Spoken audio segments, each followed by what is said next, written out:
can name one. It bothers me like crazy. It's when you have a guy sit on the piece of equipment playing with his phone.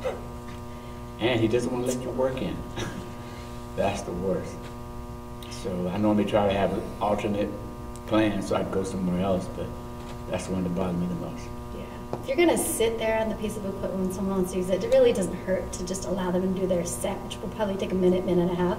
Then you get, I mean, it's a perfect rest period for you anyway, so be a little more considerate in the gym. One of my biggest pet peeves is when someone just leaves the machine fully loaded with 45s, and or they put the plates on the floor or leaning up against the pegs, because it's literally designed right there.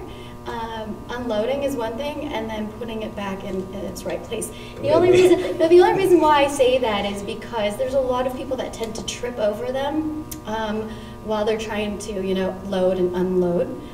So it's also just a safety hazard. I mean, I've tripped over them several times, but luckily, and I'm agile enough, but I've seen people fall over and like hit the ground. So it's just kind of a bummer to see that at the gym. You know, it's a place that you train, you spend time at. You should kind of have a little pride in the area that you're training in, since it's such a big part of your life. Plus, it's a hassle to look for the equipment or look for the weights when they're scattered all over the place. Yeah, I mean, very much so. Like I laugh when Charles said it, because you know what? It's the texting. I mean, today's social media. I've been guilty. We've all, you know, took a photo or whatever in the gym, but people are actually on there with conversations, texting back and forth. Drives me crazy.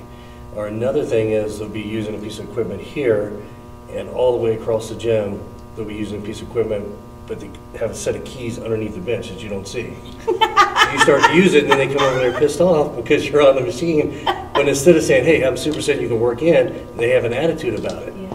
I mean, I have no problem. I don't care if I'm getting ready for a show. If I'm moving very fast, I might tell somebody, you know what, I'm going real quick, I'll only be here a couple minutes.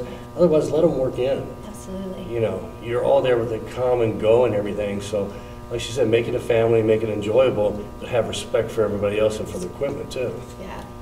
Most people don't have that common courtesy to let another person work it in the first place because they want to hog it just for themselves. And then they take all day long. You ask the person, how many sets do you have? Oh, I just started. That doesn't tell me anything. Right. How many sets do you have? You know, oh, I have 1 or 2. Now I know whether to come back or I wait or whatever. Right. But just give me an answer, give me a number. All I need is a number, I know where to go. Right. We can improvise from that point on. And the last thing is wipe down your equipment, because that's just, you know, like, again, it's a place where everybody goes and we train. Nobody wants to sit in a machine that had some dried up sweat on it. I don't think you would like it. I personally don't like it. So wipe down the equipment when you're finished. If you don't like wiping down equipment, then bring a towel long enough that covers things so that all your sweat gets picked up by your own towel. But yeah, have a little courtesy for the cleanliness in your place and the respect for others, because, you know, I've heard about a lot of people getting some type of rash or things like that from the gym. So try to just keep your gym a little safe and clean, really. You talk about covering the equipment, but a lot of people too, you have the spray bottles and everything, and they don't spray on the cardio equipment. Yeah. And they're usually sweating even more. Yeah. You know, that's one thing. And like Charles said, it's kind of funny pointing out about, you know, telling somebody how many sets.